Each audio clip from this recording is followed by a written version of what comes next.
This time we're going to take a closer look at images. Now we already talked a bit about image fills as they relate to rows, as we see here on our homepage with these two gentlemen. Clicking into the settings panel for the row brings up a section for you to change and customize the background image of any row on your page. But now I want to look at the actual image widget when we have an image placed within a row, as opposed to filling a row. Let's scroll down here to our Get a Free Quote section. Hovering my mouse over this chap here with the hard hat, we can see an outline of an image widget that's been placed here holding this guy in place. He's sitting inside of a row that has this blue gradient fill and sitting just to the left of an additional column here with our text and contact form. Let's click right on this dude. And we get a settings panel here for our image, as we see here labeled Image Content. Now the background looks different here, and that's because this is a PNG image, as we can see by the file name extension. PNGs allow for transparency, which is why everything around him is see-through, allowing you to see that whole gradient row fill behind him in the row. Now in our settings panel for the widget, we get a lot of the same options you would expect. Of course, we have an option here to replace. Let's click here. Just as before, we can scroll through all of our previously uploaded content or stock images and select a new one. Let's just pick a new one here for the sake of demo. And it swaps out just like that. Now this obviously isn't a great selection for this spot, since this one clearly hasn't been designed with the same transparency, but you can see how easy the function is.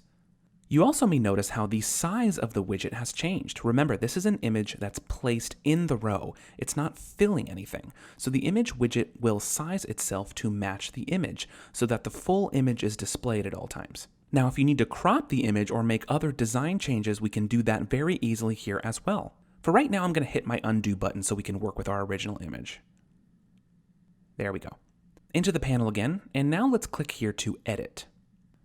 And here we get our very intuitive image editor in the builder. Now, many of you from previous platforms may have been irritated with the need to make changes to your images in an external software like Photoshop, and then re-export it and then re-upload it onto your site. Lots of steps, none of which are necessary here. We can make changes here to the image sizing, coloring, and even decorate it, all without ever needing to leave the builder.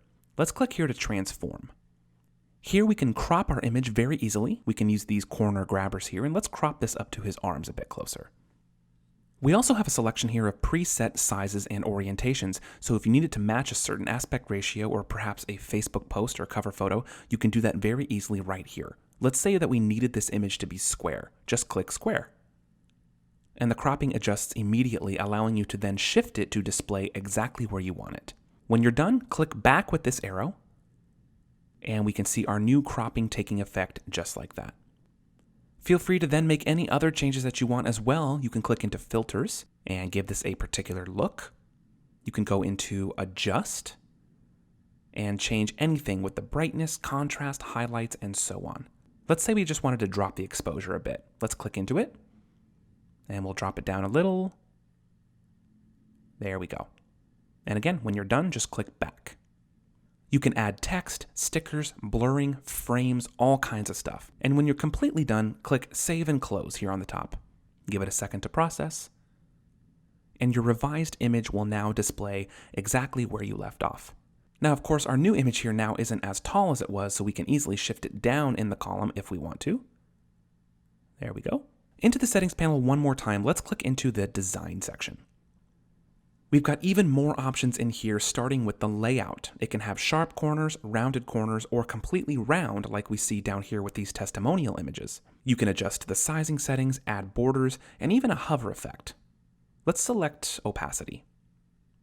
And we'll close the panel, hover our mouse, and we've got a nice hover effect added in a flash. Before I close out, I'll mention you can always add new image widgets onto the page anytime you want. Simply open your widget library, select the image widget from the popular section, and drag and drop it anywhere on your page.